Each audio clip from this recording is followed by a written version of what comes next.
All right, hey AP Chemistry, I wanted to make the quickest video on looking at mass spectrum and how to calculate and identify elements. I derived this from like a different question, but you could use this to kind of help you out. Whenever you're given a mass spectrum, on the y-axis, you're usually given a percent abundance of each isotope.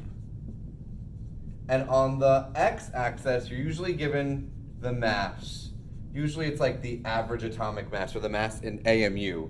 AMU stands for average atomic mass units, okay? So I have this unknown element, and it looks like it has two isotopes. Now remember what an isotope is. Just a side note, isotope means it's the same element, like identity, but it has a different mass.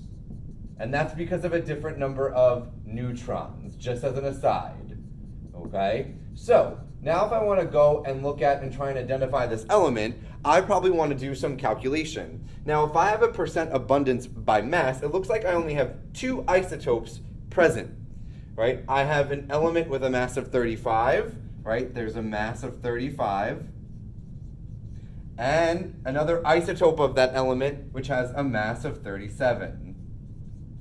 Now, if I want to try and identify the element, I could probably figure out the average atomic mass and look on the periodic table. So average atomic mass, if I want to do the calculation, average atomic mass is equal to the sum, and that's just like a summation if you don't know. It's just equal to the sum of the percentage of the isotope times the mass of that isotope.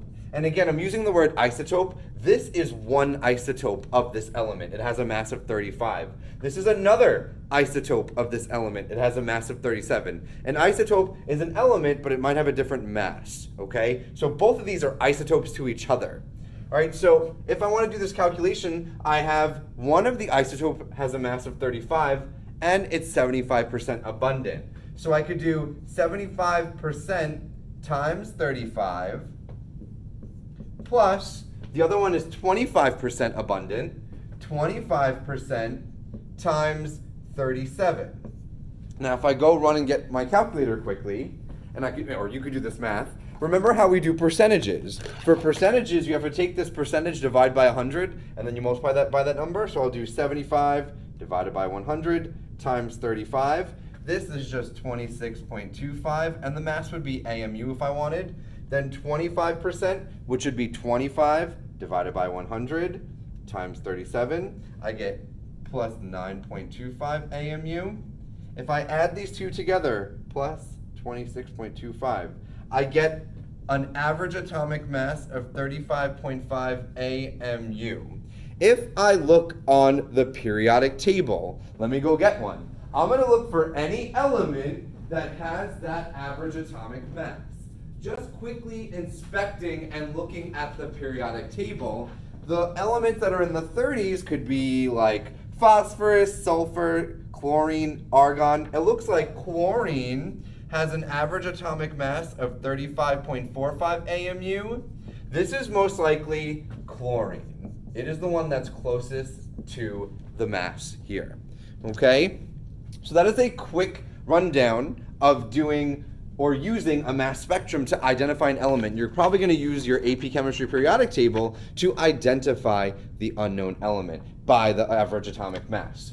Now, if I ask you the question, how many protons, neutrons, and electrons, and I hope it is off camera, I'm going to move it over. If I ask the question, how many protons, neutrons, and electrons,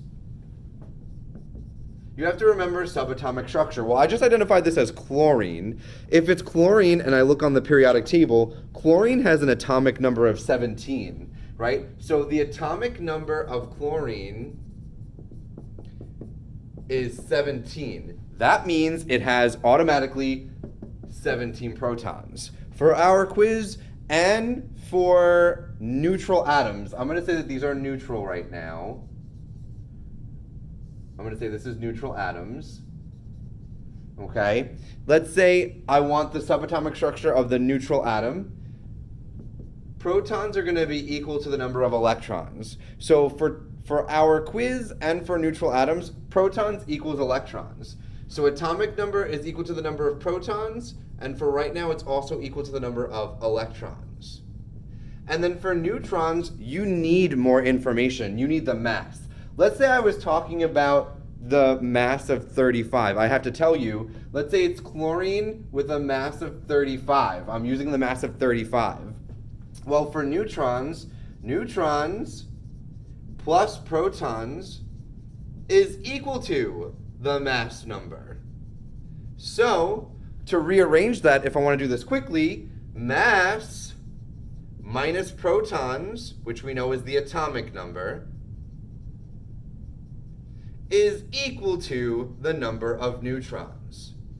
I just told you, and you'll see on your quiz, the mass is 35, the number of protons is 17, 35 minus 17, 18. So this is a very quick video on just subatomic structure and using mass spectrum to help you do that. If you have any other questions or concerns on mass spectroscopy and or calculating and identifying subatomic structure, I would look at other videos that I have on subatomic structure, or feel free to ask me for help.